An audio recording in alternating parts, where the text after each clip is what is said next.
Washington Amateur Television Society net on the WW7ATS page. The Western Washington Amateur Television Society is a group of amateur radio enthusiasts that take to the airways with fast scan television. We have a repeater located up on Cougar Mountain. We transmit on 70 centimeters. It's a crossband repeater and spits out images at 1.2 gigahertz. To find out more about the Western Washington Amateur Television Society, Google WW7ATS. That's Google WW7ATS. That'll take you to our homepage where you'll find a little bit of information about our nets and the frequencies we transmit on. Also on our homepage is a link to YouTube where we stream our nets held on Wednesdays and Saturdays between 8 and 9 o'clock. And we'd like to thank the ZTAC Repeater Association for allowing us to use WW7STR, referred to as the 08 machine, 14708, with a tone of 103.5 for our voice transmissions during our video nets held this evening. So with that, I'll pause in case anybody has emergency traffic or needs to make a contact with anybody on the 08 machine before the net gets fully underway. This is Dave, KD7ZYM.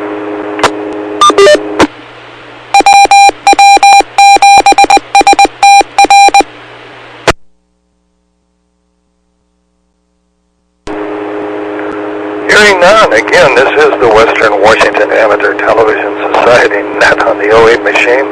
So far checked in via video link is Ron, KD7QKU, Richard, K7ITX,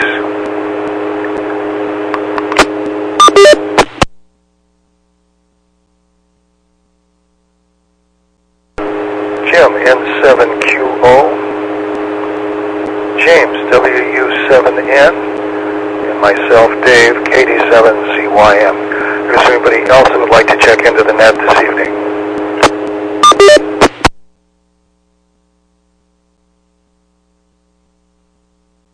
Hearing none, we'll get the net going. Let's start off with Ron, KD7QKU in Tacoma. Okay, well, thank you very much, Dave. Good evening to the group. KD7QKU here. Well, I just muted my TV and looked at the temperature, 67 degrees. It's cooling down a little bit tonight. Seemed to me like this time last night was about 79 or something. Pretty warm last night and yesterday. Well, we spent the afternoon out at Morton Lake. It's out by Maple Valley. Went out. Merlin and Diane invited us out for lunch. They have their fifth wheel there. Diane's sister owns the lot and has a cabin or a small house. They have, a dock and whatnot, a little boat, a few things. You can sit there in the shade in the lawn chairs and you just look right across the lake at Mount Rainier. Beautiful picture. So we had a good lunch and a good visit, and taken Highway 18, I-5 to 18, and then out, got off at Covington, I guess it was, and then you go around, end up at Morton Lake. Must have been close to Jim in 7QO. I never know where he's at, Jim. I don't know where you're at. I know that the airport's out there close by, but I don't know exactly where. I guess someday I'll have to take time to figure that out. So anyway, that's about it. Back to net, KD7QKU. 7QKU, thanks for that. Let's go on to Richard, K7ITX.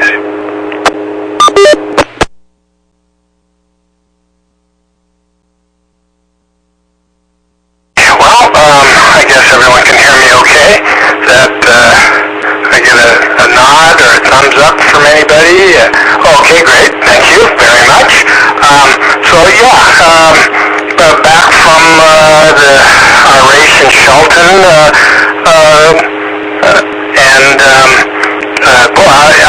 don't know if I mentioned it or not on Saturday night when I was out staying at the place in Olympia. That literally, it was like being at the coast. It was a change in the Shelton, and then where we were at, just outside of Shelton by the, actually it's by the prison, real quick next door to the prison.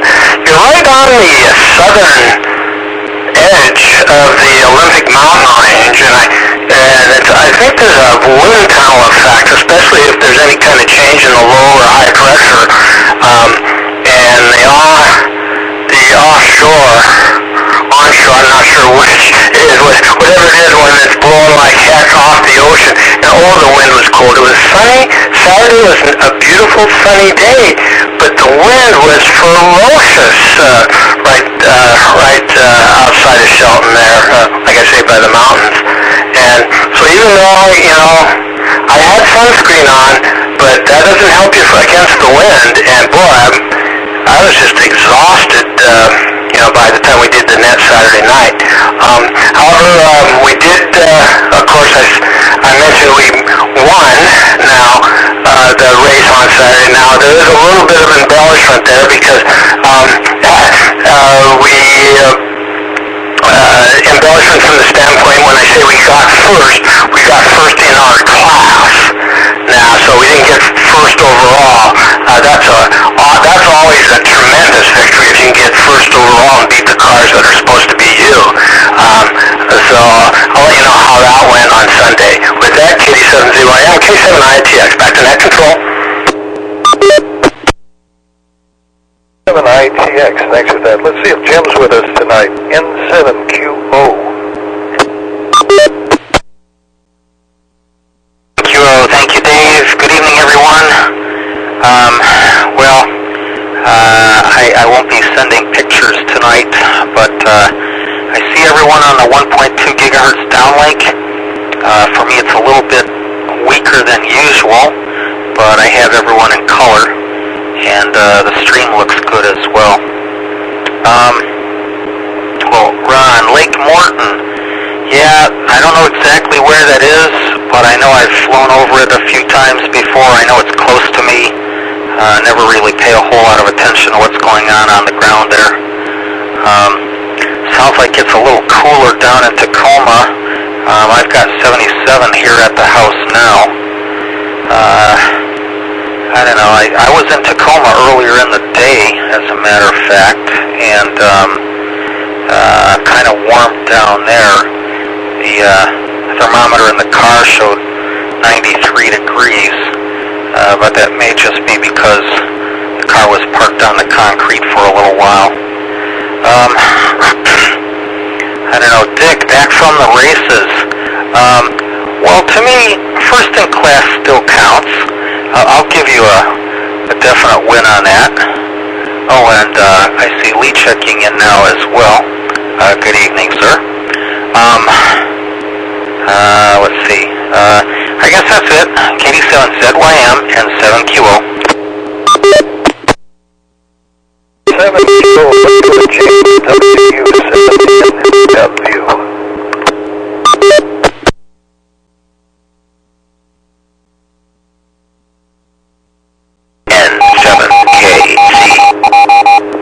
Phenomenon going on tonight. See ya.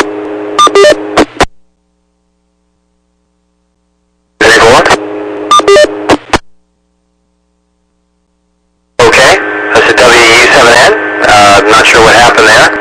I think I may have just jumped to once again, you got to really give this repeater time to think about it when the last person talks, and also before you start talking. I was going to say, we've got quite a temperature phenomenon going on in the Puget Sound corridor. It's 69 at Seattle-Tacoma International Airport, but it's 80 degrees in Kirtland right now. And that is quite a temperature spread for two places so close to each other. I'm going to have to look at the map and here and see what else is going on, because that's a big difference for that kind of distance. Anyway, I was going to say,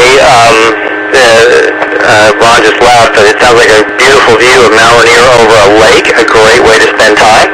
And congratulations, Richard, first in class is still first in class. Of course, I've been first of so many classes over the years. I lose count myself, but no, not really. Anyway, congratulations, Richard. And I was wondering, I was going to ask you, if it was that windy, how does that affect the race? Does everyone have to slow down? Do you put wings on the cars? I mean, what do you do when it's that windy? I see you shaking your head. Well, so anyway, there was one other thing I was going to mention that I thought was kind of humorous.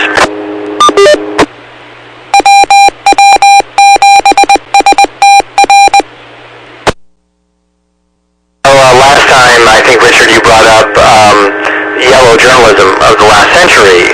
In particular, you had an example of the evil Spanish that were, interrogating the women on the docks. And the caption was true, but the picture gave a completely different, impression of what was going on. And I saw a picture today of classified documents haphazardly strewn all over a floor. And then the caption said something like, this is how documents are supposed to be stored. And I laughed so hard because it was the same thing. I have no idea what happened with the famous presidential documents case. I wasn't there. I don't know. But I thought that was very funny that would be in the news right after what we talked about at the last NAD as use of images to convey an impression. So anyway, with that, this is James WW7ATS in Northeast Bellevue. Let me turn it back to Dave, Net Control for the Western Washington Amateur Television Society.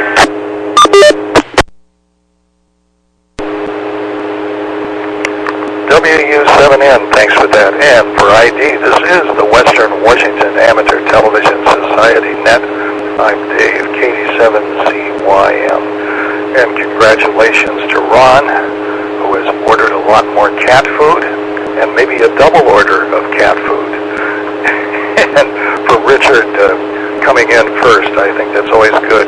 First place is always the best place to be, especially if it's a contest. Put you in the driver's seat. Well, for me, I've got 78 degrees outside, but inside the shack it's 83 and uncomfortably warm. But I guess we just have one more day of this, so I can put up with that. I did some banking today, got out, did some junking, and also picked up a 30-day supply of emergency ration food. So, I don't know. They're all sealed up in little bags. I have no idea what it is. You just add water. So, anyway, the directions say add water, and then it says 30-day supply. But, the packages are almost for 4 people. I mean, there's that much stuff. Add a quart of water to each one of the little packages, and it expands out. I didn't practice with that, but anyway, I just kind of went through the pile of stuff. So that was kind of interesting. And in junking, I came by a Grundig portable radio. So that was kind of a fun thing. HFM, AM and FM radio. Small compact. It's about 5 inches by 7 inches. Small little compact. And all of the papers were there, sealed in a box. So it was a brand new unit that had never been opened. So I picked that up for next to nothing. So I add that to the supply of the 10 other portable radios I have. I don't know. I seem to be a collector. But you can never have enough radios, I guess, for an emergency situation. And that's pretty much what's happening here in Lake City. This is Dave, KD7CYM. So let's go back up to the top of the list to Ron, KD7QKU. Thank you very much, Dave. Good evening again. 87QKU here, Ron. Well, let's see. I just looked again. I have 66-point-something degrees. Much cooler here than it seems to be where you guys are. Yesterday, it was about 89 here. It didn't get 90. I know it got 90 at the airport, but it didn't get 90 on my thermometer. But we're fortunate. We have the 2 little air conditioners, one in the dining room, in the wall, and then I have the portable in the bedroom. We had them on while we were gone, and when we came home, it was about 73 degrees in the kitchen, and I don't know, probably 72 or something in the living room. And it was very, very comfortable after being out in the 90-degree weather over at the lake. So, let's see, I don't have too much more to report. I did go out to the motorhome today, and I turn the battery charger on every now and then to charge the batteries up that are in it. We still haven't used it. Probably maybe once before the year is over. Joanne did have 1-800. You've got Jill come over and get all the stuff at Betty's condominium. I think there's a few things left. We'll have to go over there. I'll probably have to go over there and finish cleaning it out. I think she did call the real estate agent, and they're going to meet. She called the one that we bought from and sold our house. I thought that'd be a good idea because she already knows them and she's familiar with them. And they said they'd be glad to handle it, so we'll see how that goes. So, let's see. I go in tomorrow for a CT scan from my head up, my neck up, I guess. When I went to the neurologist here a few weeks ago, you know, when I went and to the ear-nose guy because I'm losing my hearing. My right ear is primarily deaf, and I don't hear very good out of the left ear. And the people at Costco, whatever they're called, the hearing aid people, they said I needed to go see a nose and throat guy, so I did. And they said there's nothing that could be done. I've just lost my hearing, and that's it. So in the process, they did a scan, and then they said I had 2 strokes. Well, I never remember having strokes, but anyway, they said I should go see a neurologist, so I did. And he showed me the pictures. Well, the strokes the little spots are so tiny in the picture in your brain, I can't already see them, you know. But anyway, so he said that he wanted to have a scan on my carotid arteries and everything in my head and neck, and so that he would know or have a base to work from if anything happens in the future or try to prevent anything. So I go in tomorrow afternoon and have that scan. So they're not bad. I don't know if you've had them or not. You just lay in this machine and it just, you know, makes noise. So not bad at all. So that's what's going on over here. Back to that KD7QK. 7QKU, Ron, thanks for that. And we have Lee, N7KC, with us from Port Angeles. A little cooler weather-wise there. Let's go with Lee, N7KC.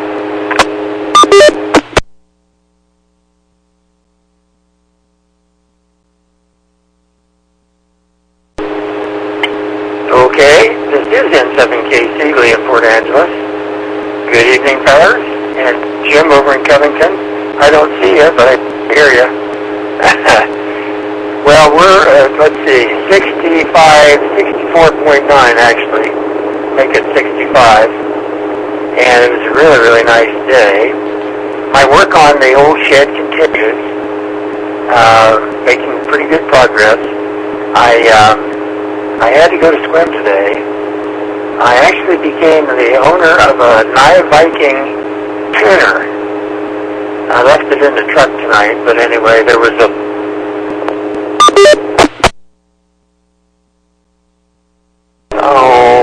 big radio station, a bunch of stuff. That so a guy dies, and his wife eventually gets rid of the stuff, and a friend takes it, and he was interested in getting a license, but he never did, so it's that, it's old Heathkit stuff. Old-time Heathkit stuff. So it sat in his closet for years, and then finally he decided that he would get rid of it. So he passed it along to one of the guys in the club.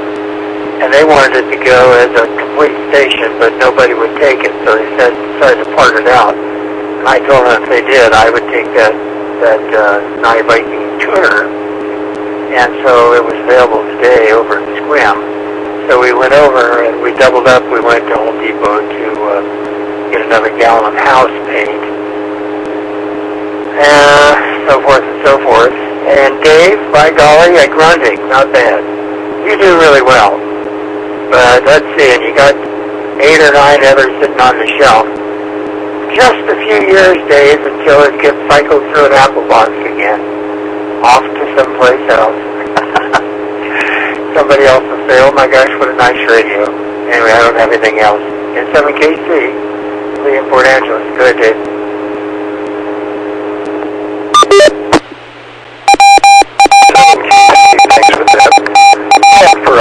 This is the Western Washington Amateur Television Society net on the 08 machine.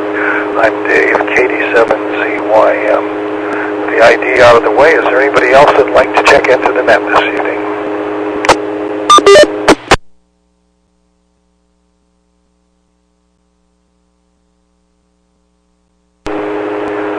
Hearing none, let's go to first place, Richard, K7ITX.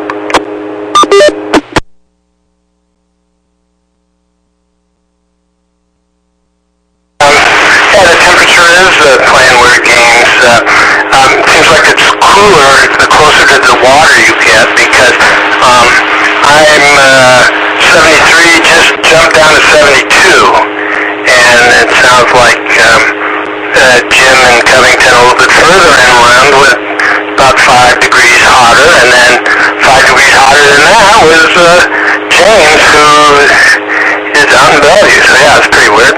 And James, yeah, thanks for bringing that yellow journalism topic up, because, you know, I don't know, I think brilliant minds think the same. And James, when I saw that photograph, I thought exactly the same thing. However, of course, you know, I'm very inquiring, and so rather than jump to conclusions like a lot of commentators would, I immediately was pretty sure, without even doing any research, I think maybe from crime shows, maybe FBI, TV, movies, where I'd seen this done before, as they pull documents and evidence out of boxes to see what they have, and then when they realize this is really a big deal, they do spread it out on the floor and start taking pictures immediately. But one thing that they couldn't show, of course, is the fact that they're videotaping the whole affair. So the picture's convenient for the court record. When it gets right down to what were they actually doing, trust me, the whole thing is totally well documented. So anyway, but I had to laugh. I like, oh no, someone's going to say that, you know, look how they were just came into the room and they were just all on the floor. And thanks you guys a lot for your generosity regarding our first place in class. But better than that, Sunday, the wind was gone. It was a nice, perfect 72 degrees. No wind. The wind doesn't affect the cars. Just affects people like me. And I think anybody, you know, likes it when it's not windy and 72 and calm. But the great news is that, you know, I think for Saturday we were first in class and maybe 4th or 5th overall.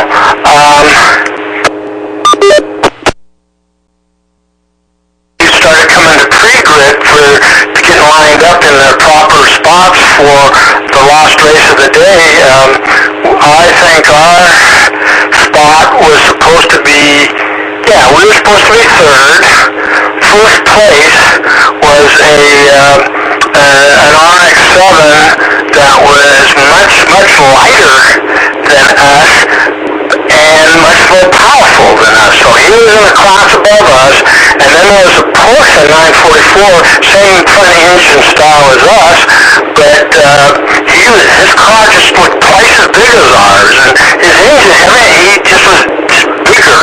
And that would explain why these cars are 1 or 2 seconds faster around the track than us to this 2.5 mile track. Down at the start-finish line, up standing on the kind of this catwalk bridge where I get a perfect view of everything, and then listening to race control, the first thing I hear is P2 isn't there, and he's one of our buddies. This other 944 is next to it, and he just isn't there. Well, come to find out, he couldn't start it, and he wanted to know if he could get push started, come around and pre-grid with the car running. said, no, if you want to be in the race, you're going to have to push start at the end of the line. So now we go from third to second at the grid, and so now the race starts, and a lap and a half later, something wrong with that really beautiful looking RX-7 that's faster than you get out of heck, and he's having issues, and all of a sudden he spins out and he's off the track and he's gone for the next 27 minutes, it's a 30-minute race.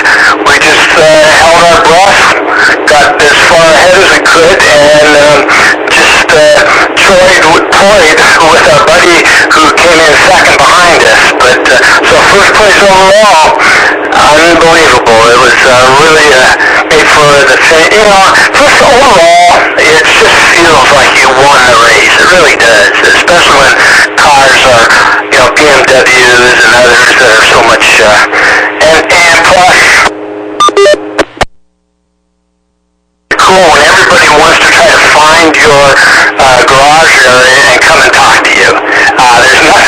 It's not that you don't like, it's not like, well, I guess we do gloat a little bit, but they all want to know what we're doing to be so good. And it's, you know, you meet everybody when you're winning. That's the fun part. You don't even have to walk around. They all come to you.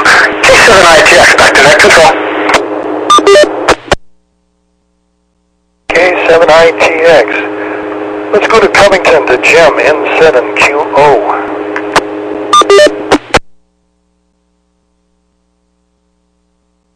N7QO, thank you, Dave. Well, Dick, that sounds like a really interesting event that you attended. It's kind of, I don't know if I want to say it's cool or if it's depressing when all that stuff sort of happens.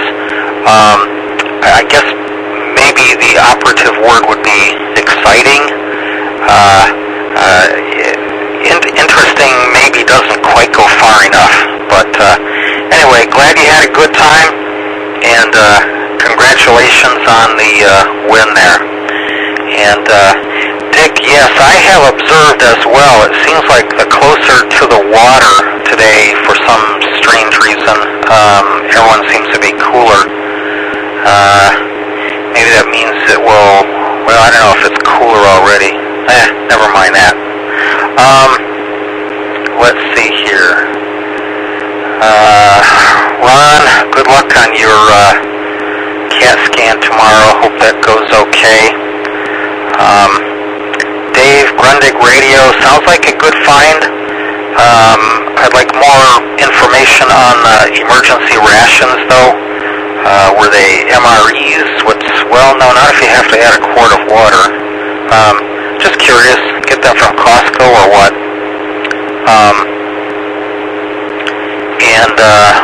Let's see.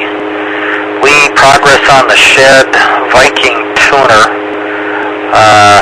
That sounds cool. I always like to look through some older stuff. I haven't been buying a lot the past couple of decades, but I certainly enjoy looking. And let's see, reset.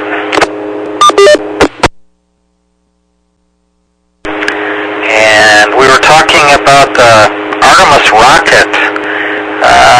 Yeah, the launch was delayed until Saturday.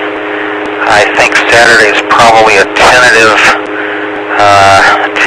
date, but depends on whether or not they can get the thing properly repaired between now and then.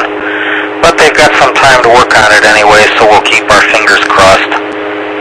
I know that for this earlier launch, they had only about a 2-hour window due to weather, but I believe that on Saturday they should have a much larger window, so hopefully it'll go sometime. I'm not sure exactly when it's scheduled to go, but we'll keep our fingers crossed on that.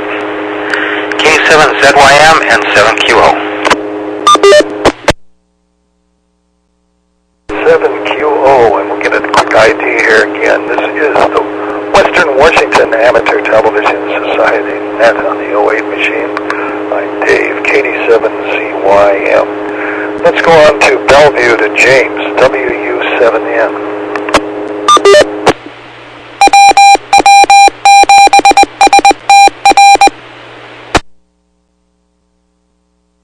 Thank you, Dave. WW7ATS, Northeast Bellevue.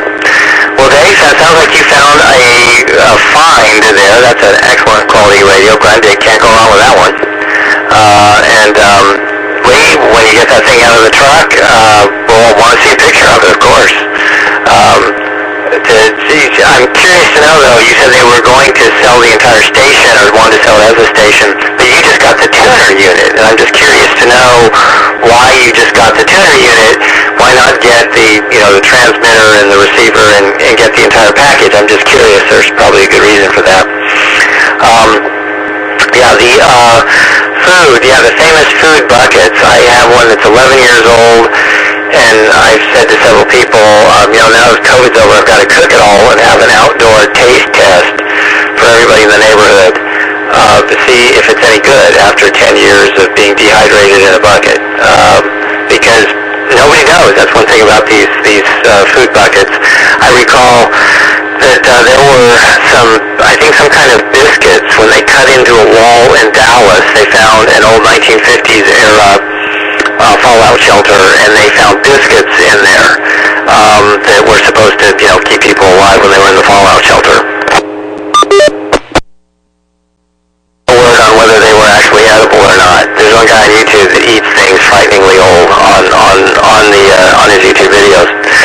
And Artemis, I'm wondering if whatever sensor they had at the factory, if they were being labeled Fahrenheit instead of centigrade, that would be embarrassing, wouldn't it? It's my understanding there was nothing really wrong with the engine or the cooling. It was just the sensor misreporting.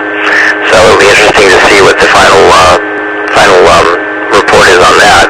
Guess they're going to try and launch it Saturday and look at everything else, because they would have to take the whole thing apart to replace that sensor, which would push it out a couple of months. So I read today. So anyway, that's it here. WU7N. Let me turn it back to Dave. KD7ZYM.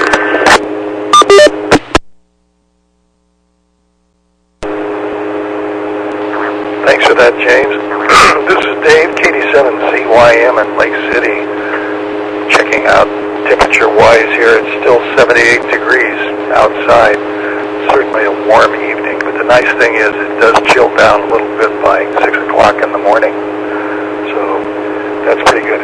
Well, the interesting part on this 30-day food supply I picked up that are all sealed in these big pouches is it comes into not a 5-gallon bucket, but about a 6.5-gallon bucket, so they get all the stuff inside it. And then it has a screw-on lid that's on the top of it, so you could use the container as a porta potty. So I guess they could get you coming and going with this package.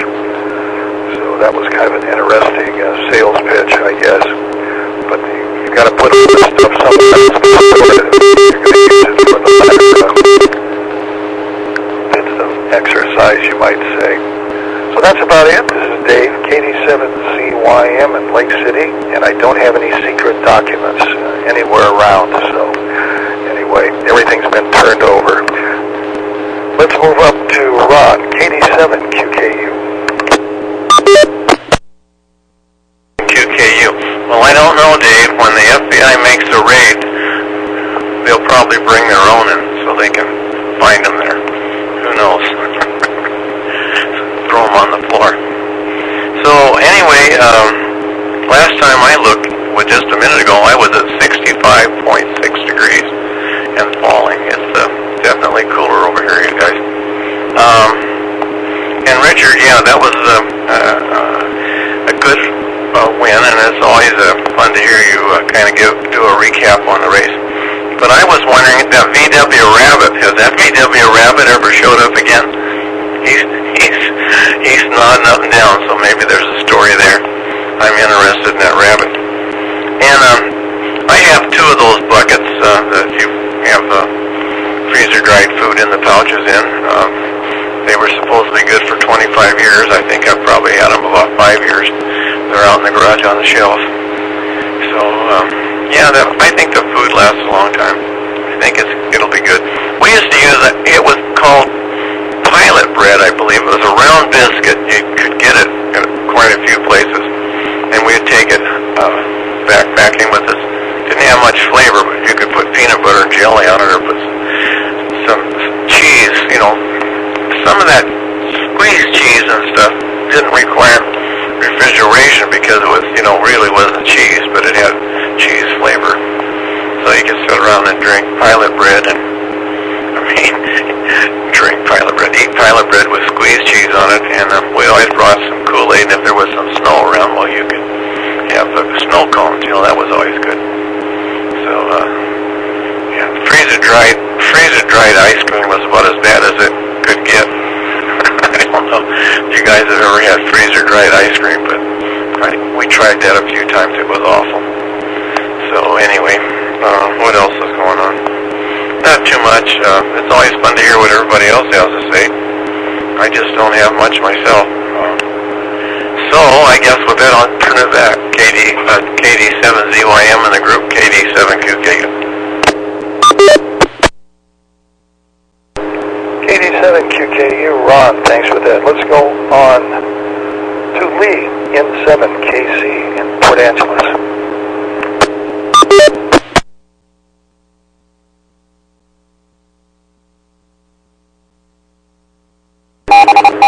Okay, 7KC Lee in Port Angeles. The first thing is that the photos in the Department of Justice, I can give you a plausible reason for that, but I'll wait till after the net. Artemis, I got up for that, 5:30 in the morning for Pete's sake. I wanted to see that lift. And I no sooner got up and got the NASA Live going, and it was scrubbed. So I went back to bed. The tuner, well, the reason I didn't take the whole thing is, it was really kind of intended for a person to get started. And honestly, that was old stuff, and I don't need it. It would have been interesting to monkey around with it and so forth. So I simply said, if then, if they couldn't move it as a single package, then, and they were going to part it out, then I would be interested in the tuner, and that's just the way it came down. The repeater ID, WW7STR, I think is the call, the CWID, I've never heard any more than 7 ST.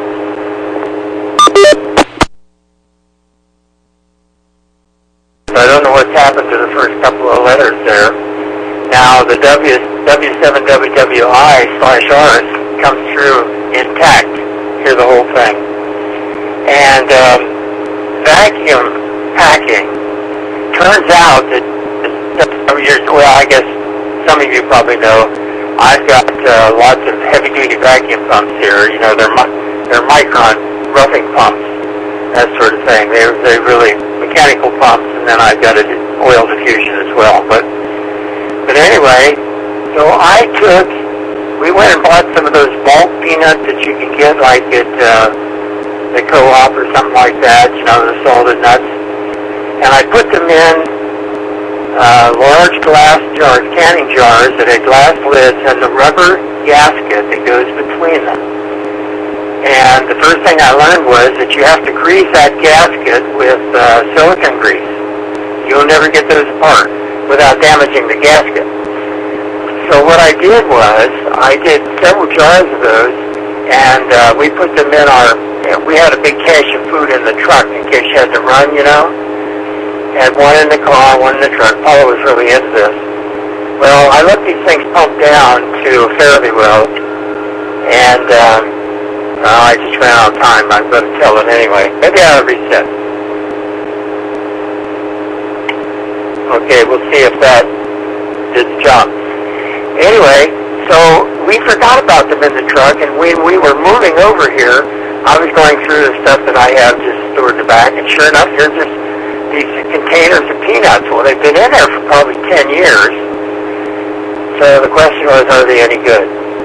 Well, the way you get one of those seals open is that there's a rubber tab that sticks out. If you've greased it with silicone grease, then what you do is you grab that rubber tab with a pair of good lineman's pliers or something broad, and you pull on that, and then the rubber will distend a little bit, and the silicone grease will let it slide out, and then you can release the low pressure where you can make it, repressurize. And would you believe that those peanuts were just as good as the day we put them in there? And I was easy 10 years probably they were in there. So it can be done. And that's all I got. This is 7KC. Back to you, Dave.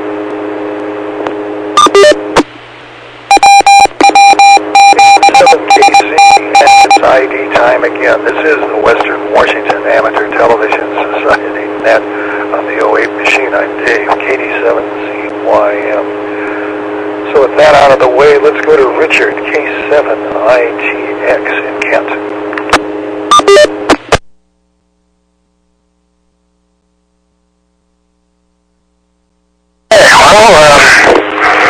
With that being said, then of course I set up, booked my accommodations for not this coming weekend, but the following weekend. If I can ever, I believe it would be the Columbia River Classic in Portland. Last year, it coincided with a car collector show of British cars, and boy, the two events together was just perfect. It was just really well. I got on the Portland Andy, or we got on the Portland Andy show. I thought that was pretty exciting. One of my favorite YouTubers. That just happened to just see him looking at our stuff, and I told you the story. I might even showed you it last year. My eyes just popped out, and I go, my God, Portland Andy, and little did I know that he was on the air. These people, YouTubers generally, when they're out in public, don't want you to know they're on the air, and so that whole thing turned out to be just a blast, and of course that was a great weekend, and this is the Datsun 510 69, brand new engine, just showed up from the builder, I think yesterday, and and it turned out he had finally admitted that he'd screwed up. He never wanted us to check the head gasket, because he was convinced that there wasn't, and that's what it was the whole time. It took him to tell us himself, which seemed ridiculous, but I don't know, we'll see. We got it anyway, and we got enough time to get it installed, and so we're excited. But we don't have the better engine. We have two engines. One's obviously better than the other, and we don't have the better one, but I don't know. Who knows? It's reliability in these events. It's reliability. K7ITX back to net control. Let's go on to Jim, N7QO.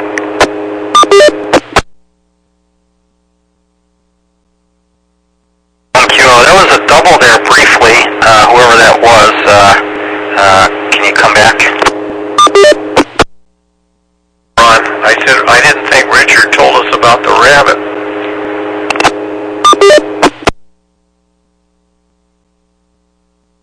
Tell us about the rabbit.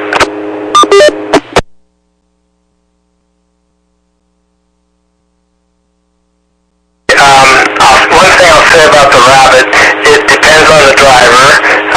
It was a novice this past weekend, and when they're a novice driving, they have a orange license plate, and you just stay out of their way, or they generally they stay out of your way, or else they get in a lot of trouble. The rabbit should probably be in fine form in Portland, would be my guess. That's a special event down there. K7ITX.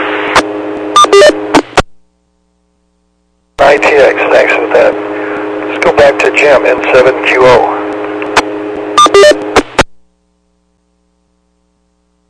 N7QO, thank you, Dave. Well, interesting. I'll bet, though, if I went as a novice driver, people had better stay out of my way.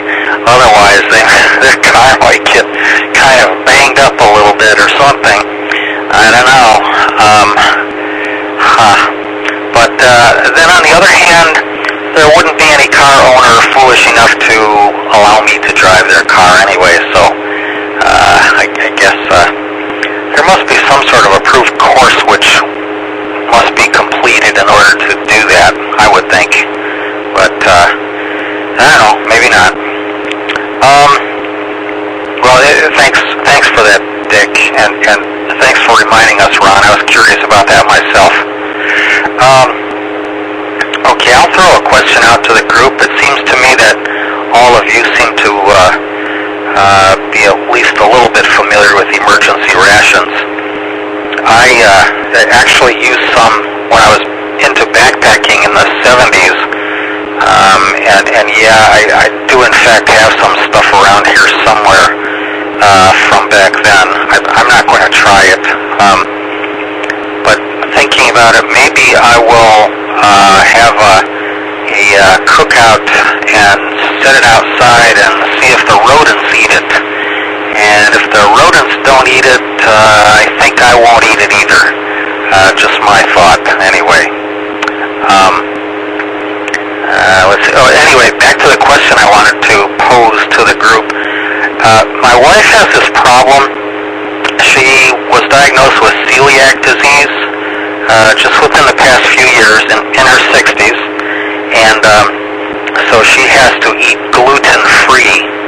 And pretty much all of these emergency rations packets I've seen are not gluten-free. Does anyone know of any gluten-free device packages out there? Otherwise, my wife said something, "Oh, don't worry, honey, I'll be okay.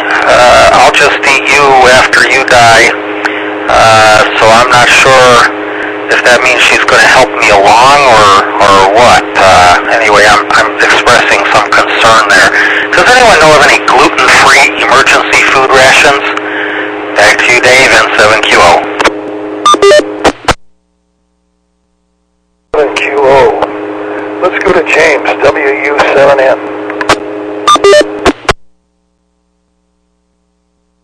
To answer the last question, gluten-free emergency food. I haven't actually seen that, and I'm not sure if this is the reason why, but MREs tried to get rid of trans fats.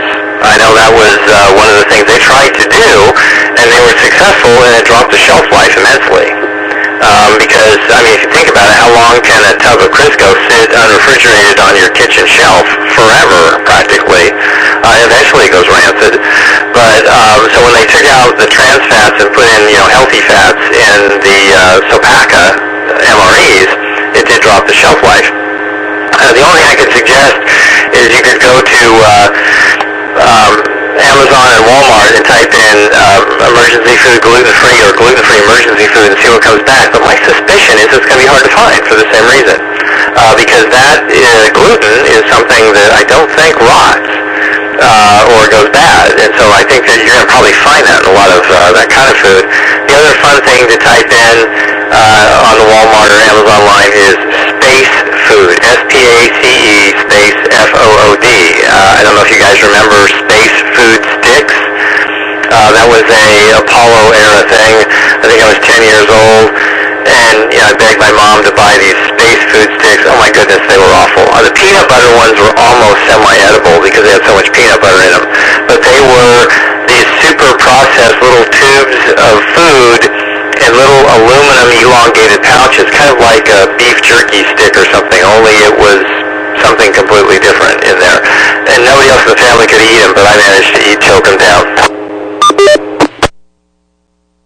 Ron, I do remember pilot bread. I remember as a Boy Scout, I took a 50-mile hike that turned out to be much longer than 50 miles, and we had pilot bread, and I remember trying a piece of one before we left, and I thought, this is what we're going to eat. But then when you were half starving out in the middle of nowhere, it just tasted so great. Now that was a problem because some of the food we were eating, we go, man, we got to try this at home. So you try it at home and you try and serve it to your family, and it just tastes awful. But it tasted great when you were starving. It's amazing how that works. And Ron, in regards to police searches, I'm reminded of Berier's allegedly famous quote to his boss Stalin. He reassured his boss at one point, "You show me the man, and I'll show you the pride." Meaning he'll figure something out. And I remember taking a police ethics course where that became prominent in ethical discussions of what is the best thing to do. Anyway, I see we got about 9 minutes left, so let me turn it back to net control. KD7ZYM, and Dave, one of your labels, you're missing a Y. So I would ask, why is the Y missing? WW7N. W7N, yes, I say Y. I must have hit a different button. Oh my, this is Dave, KD7ZYM, and this is the Western Washington Amateur Television Society Net. Well, talking about emergency food, I covered the Indian Gurkhas on an exercise with members from Fort Lewis a number of years ago, and they don't carry rations with them. They have some dried fruits and vegetables, but they carry a goat, several chickens, and a couple of other animals that they dress out at the campsite and roast those, so they have fresh meat. So that was kind of interesting to see. I did try some goat that had been roasted and wasn't too impressed with it, but I guess when you're really hungry, anything goes. But that was kind of interesting. But they did have dehydrated vegetables and fruits that they added water to. So anyway, that was their rations that they used. So it was kind of interesting to see that happen. Again, this is Dave, KD7ZYM at Lake City. And we got time for another round. Let's go up with Ron, KD7QKU.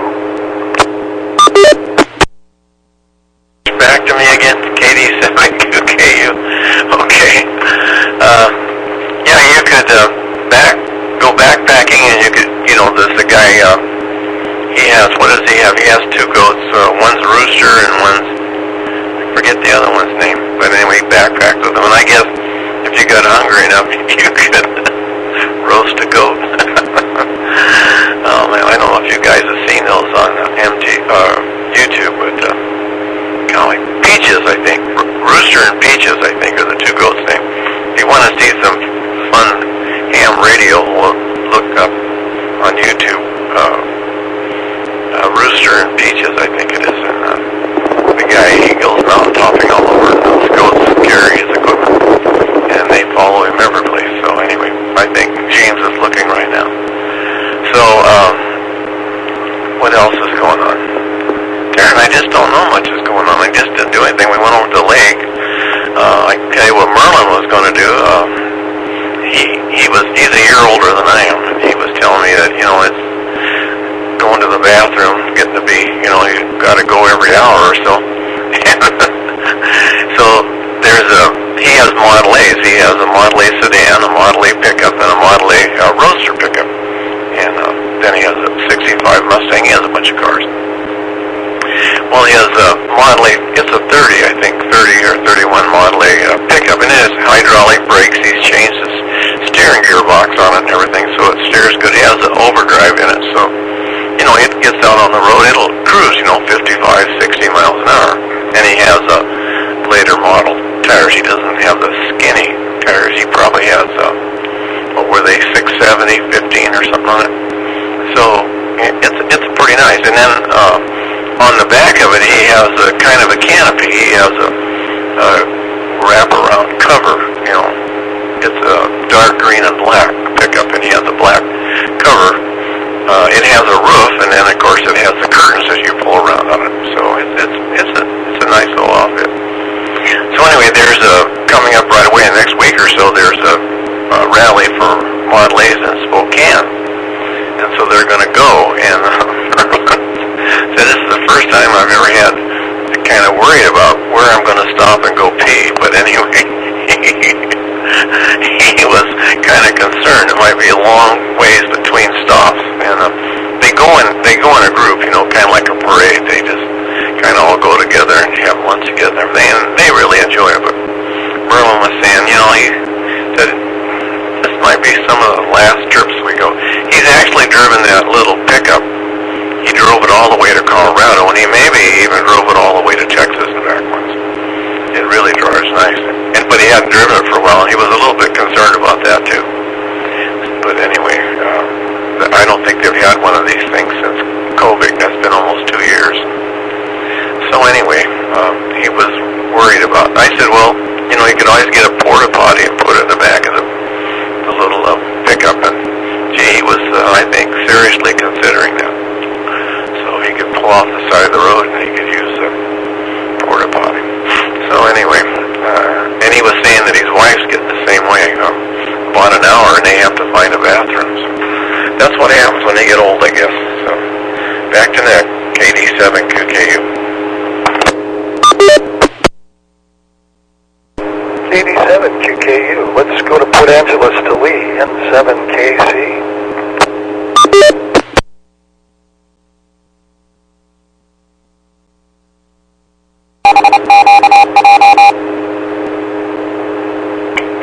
Okay, Lee here in Port Angeles in 7KC. Well, I'm going to say 7-3. Enjoy the net as always. And send it back for somebody else to get on. So Dave, take her away in 7KC.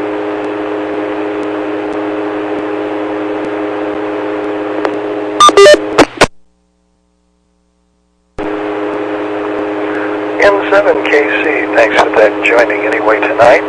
Let's go to Richard, K7ITX.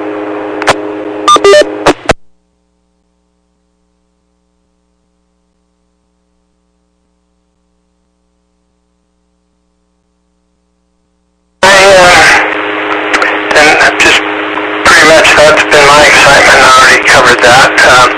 Other than, you know, the typical doctor type stuff you guys have been talking about, I think we all probably have to pay attention. The interesting thing for me is being able to draw on the expertise of two really great scientists and doctors. At the University of Washington, I already think I told you that they actually have a department devoted to my issue, and I just can't believe that they take the time in a Zoom situation and you talk to them face to face. They answer your questions. I talk to them more than I talk to my regular doctors, actually. And God, I just think it's fantastic. That's about all I can say. And it sure makes you want to get a referral. Not quite there yet. It's sure convenient not to have to drive there, if you know what I mean. But who knows? That could be my future. K7ITX, back to net control.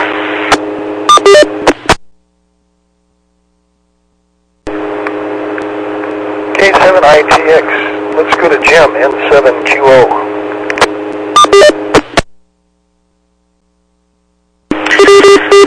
Thank you, Dave.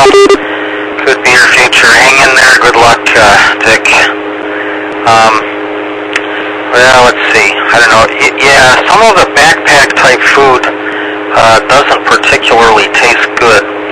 I got, there was a time I would carry like cans of beans and some other stuff with me just because it was more yummy, but it only took like one trip before I discovered, no, that's way too heavy to do anything more than a short trip, maybe at most 3 days. So I kind of stuck with dehydrated products, and yeah, some of them were not particularly good. I have tried some of the space food and was not impressed with that. One of the things I found that made things better, which I would use rather than mixing water in the dehydrated packages, there was a product, a dehydrated soup, which you can still get out there in little packets called cup of soup. But unfortunately, I always used to get the tomato flavored, which I have not seen in probably 20 years anyway. And to me, that was almost like putting ketchup on something, except of course it was dehydrated. So to me, it made everything taste better, and I wish they came back with that, but I don't think that's going to happen. Anyway, we're pretty much out of time. Good night, everyone. Thanks for participating. Thanks for running the net, Dave. Back to you, N7QO.